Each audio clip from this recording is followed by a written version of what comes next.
बिस्मिल्लाहिर्रहमानिर्रहीम।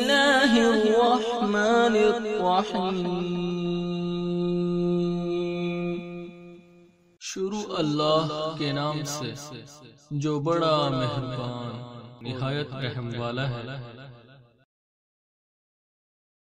आऊज़ु बिल्लाहि मिनश शैतानिर रजीम। बिस्मिल्लाहिर्रहमानिर्रहीम। अल्हम्दुलिल्लाहि वस्सलातु वस्सलामु अला अहलिहा। अल्लाहुम्मा सल्लि अला मोहम्मद व आले मोहम्मद व अज्जिल फ़रजहुम।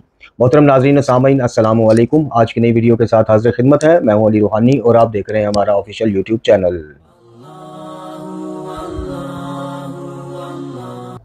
मोहतरम नाज़रीन सामीन, अल्हम्दुलिल्लाह हमारा जो नया सिलसिला है बच्चों का मकतब, जिसमें ये सोचा हमने कि गर्मियों की छुट्टियों के दौरान दीन शिनासी कोर्स एक बच्चों के लिए तैयार किया जाए।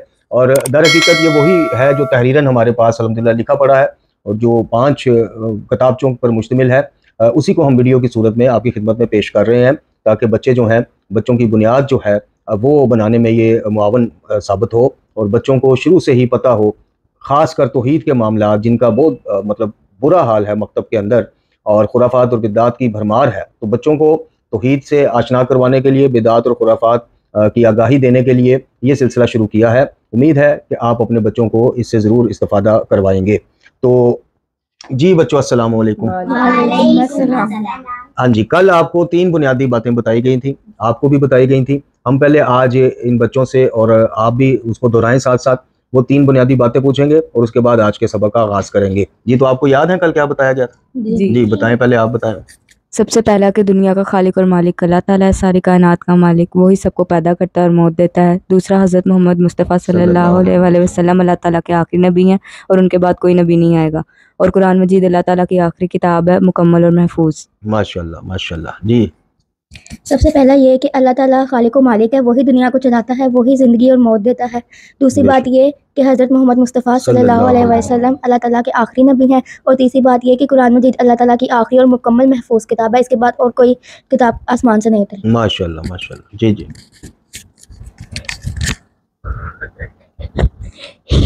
जी माशाल्लाह। यही 3 बुनियादी बातें हैं जो आप लोगों को ज़हन में बिठानी है, और ये आपको दीन शिनासी में सबसे ज़्यादा फ़ायदा इसका ये होगा कि आपके गिरा लग जाएगी कि कोई भी चीज़ का खालिक है वो अल्लाह है, कोई कायनात का निज़ाम चलाने वाला है तो सिर्फ अल्लाह है, उसको इसमें किसी की मदद की, हेल्प की, मशवरे की ज़रूरत नहीं।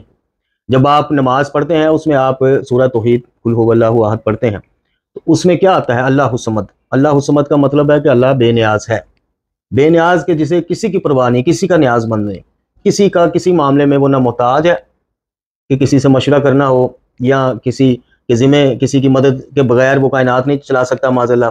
जब आप कहते हैं अल्लाह बेनियाज है तो हर मामले में बेनियाज है। दूसरा, नबी अकरम सल्लल्लाहु अलैहि वसल्लम सरकार दो जहां जो हैं वो अल्लाह के रसूल हैं, और ना सिर्फ अल्लाह के रसूल और नबी हैं बल्कि आखिरी नबी हैं, खातिमुल नबीयीन हैं, आपके बाद कोई नबी नहीं है।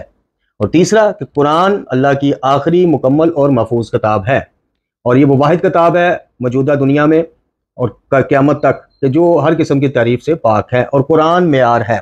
आप लोगों ने एक चीज़ सख्ती से ज़हन में बिठा लेनी है, जब आप मजालिस पे जाएं, जब आप किसी की भी बात सुने, चाहे मेरी बात सुने, अगर वो कुरान के मुताबिक हो, यानी कुरान आपको क्या कहता है, सूरह अल-हम्द आप पढ़ते हैं, कुरान क्या कहता है? पढ़िए ज़रा, बिस्मिल्लाह।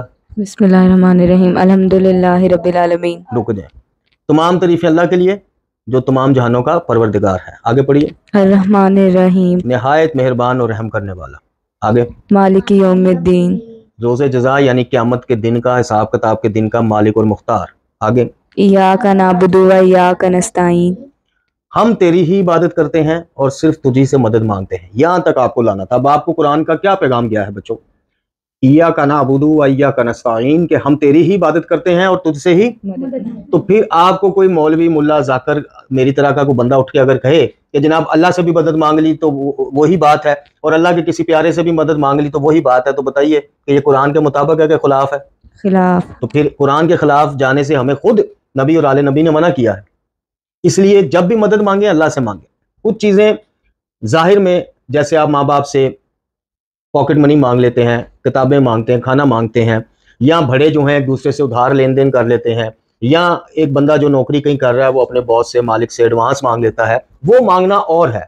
लोग आपको धोखा इस तरह से भी देंगे कि देखें जी, अम्मी से रोटी नहीं मांगते, अब्बू से पैसे नहीं मांगते, जहाँ जॉब करते हैं वहाँ से तनख्वाह एडवांस नहीं मांगते, तो जनाब मुकद्दस हस्तियों से मदद मांग ली तो इसमें क्या बुराई है, बंदा सोचता है, बच्चे खासकर कच्चे ज़हन जो है वो सोचते हैं कि वाकई भाई इसमें तो कोई नहीं।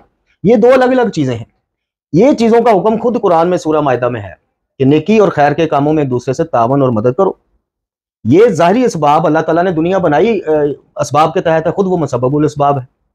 लेकिन जो गायब में हाजात मांगनी है, रिज्क मांगना है, जिंदगी मांगनी, सेहत मांगनी है, कोई चीज़ मांगनी है, घर मांगना है, कोई भी, वो हम अल्लाह ही से मांगेंगे, क्योंकि यही हुक्म कुरान है और यही सीरत रही सारे अंबिया की और सारे आइमा की। किसी एक इमाम ने जिंदगी में आपको कोई बंदा नहीं दिखा सकेगा कि किसी एक इमाम ने पहले गुजर जाने वाले यानी नबी पाक सल्लल्लाहु अलैहि वसल्लम के बाद मौला अली हमारे इमाम बने।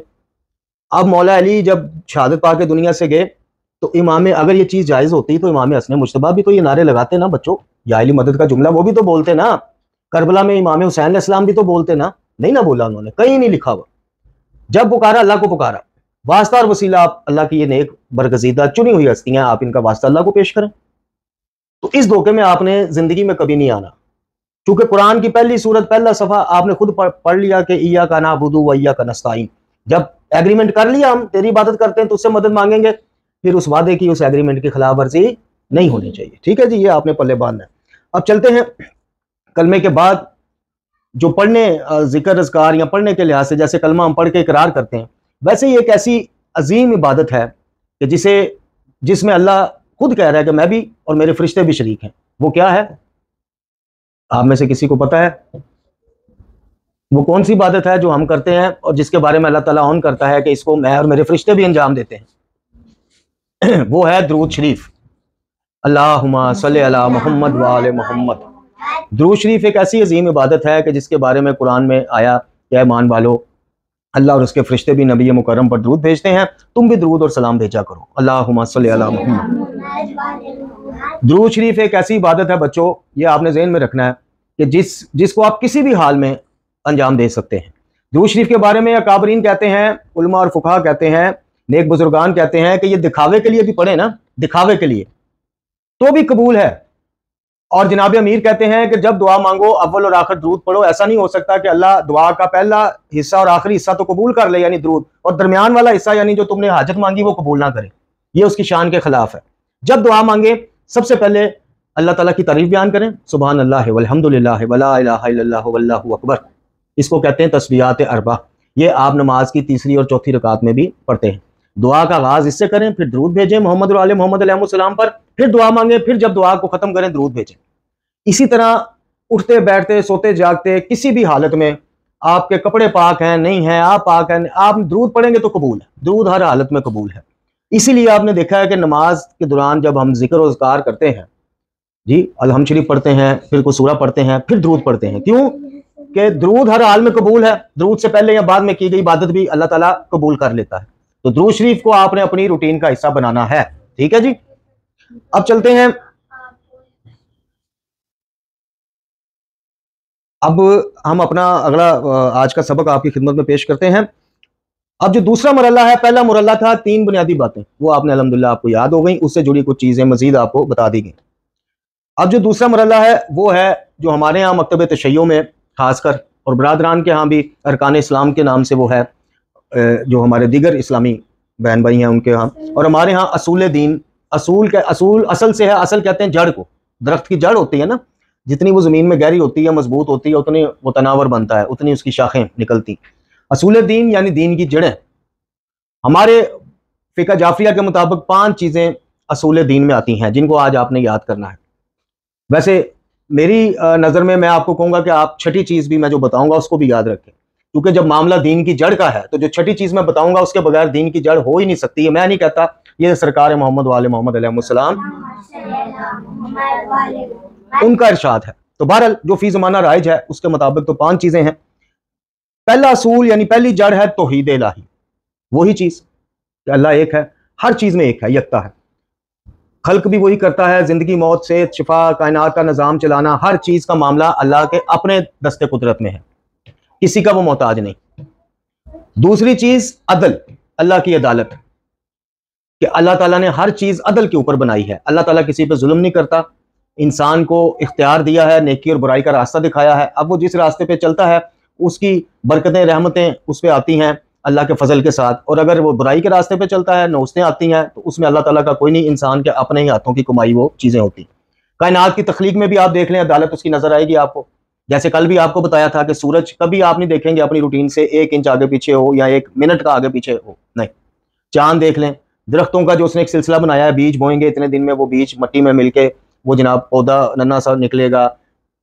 फसलें देख लें आप, खाने पीने, हर चीज़ एक तरतीब और अदालत के तहत अल्लाह ताला चला रहा है। लेकिन ये सोचिएगा कि अल्लाह ताला की अदालत पे उसकी रहमत भारी है, यानी वो गफूर रहीम पहले है। इसीलिए नहजुल बलागा में भी और दीगर दुआओं में भी मोहम्मद और आले मोहम्मद अलैहिस्सलाम से हमें एक चीज़ मिलती है कि अल्लाह ताला अपनी अदालत नहीं, अपनी करम और बख्शिश के साथ हमारा फैसला करे, हमारे मामला देखे। बहरहाल पहली चीज़ तौहीद, दूसरी चीज़ अदल, तीसरी चीज़ नबुव्वत। यानी जनाब आदम अलैहिस्सलाम हमारे जो पहले नबी, हमारे अबुल बशर यानी इंसानों के बाप, वो पहले नबी थे और नबी अकरम सल्लल्लाहु अलैहि वसल्लम आखिरी नबी। इस दौरान जितने भी अंबिया आए हैं, जिनके नाम हमें आते हैं या नहीं आते, कमोबेश 1,24,000 के करीब, उन सब पर ईमान लाना जरूरी है। चौथी चीज इमामत, यानी नबी अकरम सल्लल्लाहु अलैहि वसल्लम के बाद हम 12 इमामों की इमामत के कायल हैं। किस उन्वान से? इस उन्वान से कि अब नबी के बाद दीन इनसे सीखा जाएगा, नबी पाक की सुन्नत इनसे पूछी जाएगी, सीखी जाएगी। कुरान की तशरीहात, वज़ीहात, अहकाम इस्लामी, वो आले मोहम्मद अलैहिस्सलाम में से जो 12 इमाम हैं, हर दौर में अपने अपने इमाम जो हैं वो ये बताते हैं, और इस्लाम पे कड़ा वक़्त आ जाए तो उसके लिए अपने बच्चों समेत खुद को कुर्बान भी कर देते हैं। ये सिलसिला इमामत है। यानी ये एक वाज़ेह ऐलान है कि नबूवत खत्म हो गई, अब क़यामत तक नबी कोई नहीं हो सकता। आखिरी नबी आप सरकार थे सल्लल्लाहु अलैहि वसल्लम। इमामत का दरवाज़ा खुल गया, यानी एक किस्म से अकीदा खत्म नबूवत की मुहाफ़ज़त भी इमामत करती है। तो ये चौथा था। और पांचवा है क़यामत। ये भी दीन की जड़ है, असूल है कि एक दिन ये दुनिया ने खत्म हो जाना है, कुरान के वादे के मुताबिक, अल्लाह के वादे के मुताबिक। और उस दिन क्या होगा? फिर यौम हिसाब होगा। जनाब आदम के दौर से लेके दुनिया के आखिरी दिन तक जितने लोग हैं उन सबको कब्रों से निकाला जाएगा। उनसे क्या होगा? सवाल जवाब होगा। सबसे पहले किसकी बाबत सवाल होगा? इसी तौहीद की कि अल्लाह को एक मानना कि नहीं, अल्लाह का शरीक तो नहीं करार दिया किसी को। तो ये 5 दीन की जड़ें हैं। खामोशी से सुनो, खामोशी से बैठे आप। पहली तौहीद, दूसरा अदल, तीसरा नबूवत, चौथा इमामत और पांचवा क़यामत। और अब छठी चीज सुनते जाएं कि जो मैं आपको कहूंगा कि इन 5 चीजों के साथ वो भी आपने ज़हन में रखनी है, उससे मजबूत दीन की जड़ और क्या हो सकती है, और वो है कुरान। क्या है? कुरान। जब बात दीन की जड़ की हो रही है, जिससे आगे हमारे अमाल की शाखें और हमारी जिंदगी की शाखें निकलनी है, तो फिर कुरान को हम कैसे नजरअंदाज कर सकते हैं? कुरान को भी आपने ज़हन में रखना है। उसको आप छठी जड़ कह लें, उसको टॉप ऑफ द लिस्ट तौहीद और नबूवत के बाद तीसरी कह लें, वो आपकी मर्जी है, लेकिन उसको आप अपने उसमें लिस्ट में लाजमी रखें। कुरान वो म्यार है कि जिसके मुताबिक जो जिसके ताबिया खुद आले मोहम्मद अलैहिस्सलाम रहे हैं और हमने भी रहना है। ठीक है, तो ये चीजें आपने ज़हन नशीन कर लेनी है। तौहीद पहली, अदल दूसरी, नबूवत तीसरी, इमामत चौथी, नबूवत पांचवी। ये हैं असूल दीन, यानी दीन की जड़ें, दीन की बुनियादें, जिनके ऊपर फिर आगे हमारे अमाल की और जिंदगी की इमारत खड़ी होती है। जैसे कोई घर बनाए तो पहले क्या करते हैं? खाली प्लाट में बुनियादें खोदते हैं, बुनियादें मजबूत बनाते हैं, फिर दीवारें, फिर छतें। बुनियाद मजबूत होएगी तो जलजला आ जाए, छोटी मोटी कोई इस तरह की चीज हो जाए, बुनियाद मजबूत है तो घर नहीं गिरते, छतें नहीं गिरती, दीवारें नहीं गिरती। इसी तरह दीन की बुनियादें मजबूत होंगी तो आपको, मेरे, मैं या कोई भी धोखा नहीं दे सकता। आपकी बुनियाद मजबूत होगी कुरान और अहले बैत से अगर जुड़ी होगी। तो ये इंशाल्लाह अब आपसे जो है कल पूछा जाएगा इसके बाबत। छठी चीज आपको मैंने बताई, कुरान हमेशा ज़हन में रहे, आपके ज़हन में भी रहे और आपके अमाल और किरदार में भी रहे। तो ये 5 चीजें हैं जिनको मैं फिर दोहरा देता हूं। तौहीद पहली, अदल दूसरी, नबूवत तीसरी, इमामत चौथी और क़यामत पांचवी, और Quran top of the list तौहीद और उसके नबूवत के बाद। ठीक है जी। इसके बाद आ जाएं आप आगे जड़ें। ये थी बुनियाद, आगे जड़ें, शाखें, उसको फुरुआत कहते हैं। तो फुरूए दीन जो है वो 10 हैं जो तरतीब दिए गए हैं अकाबरीन की जानिब से। वैसे तो इसमें और भी काफी चीजें आ जाती, लेकिन जो मेन है, हाईलाइटेड है, वो 10 है। पहला है नमाज। कुफर और ईमान के दरमियान फर्क किसको करार दिया गया है? नमाज को। नमाज अल्लाह ताला की बंदगी और इबादत का सबसे आसान तरीका, इससे बेहतर कोई तरीका होता तो नबी अकरम और आले नबी जो है वो सर अंजाम देते। और इसके बारे में कहा गया कि तमाम अंबिया की आखिरी वसीयत नमाज थी। यानी जब दुनिया से जाने का वक्त होता है तो इंसान को जो जरूरी बातें, जैसे नहजुल बलागा में मौला अली की वसीयत है, जो बातें वो बताता है या लिखवाता है, कभी मैं दुनिया से जा रहा हूँ, मेरा वक्त आ गया है, ये काम। तो जितने अंबिया दुनिया से गए हैं उनकी जो आखिरी बात थी वो थी कि नमाज का दामन नहीं छोड़। दूसरी रोजा, रमज़ान का महीना आता है, कुरान के हुक्म के मुताबिक उसमें रोज़े ईमान वालों पे फ़र्ज़ हैं और ये हर उम्मत पे फ़र्ज़ रहे हैं। आज भी आप देखें ईसाई बरादरी भी रोज़े रखती है या फिर उनका ईस्टर आता है, तो हर उम्मत पे ये फ़र्ज़ रहे हैं जिसका कुरान में जिक्र है कि जिस तरह तुमसे पहले लोगों पे फ़र्ज़ थे ऐसे तुम पर फ़र्ज़।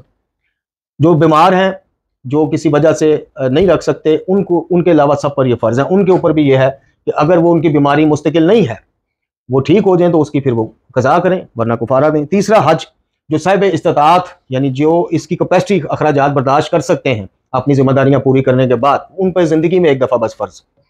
चौथा ज़कात, साहिब निसाब जिनके ऊपर ये लगती है, जिनके पास जो इसकी 9 चीज़ें हैं जिन पे ये वाजिब होती है, उसकी शराइत पूरी होती हैं, तो वो उन पे देना फ़र्ज़ है। इसी तरह खुम्स 5वां है।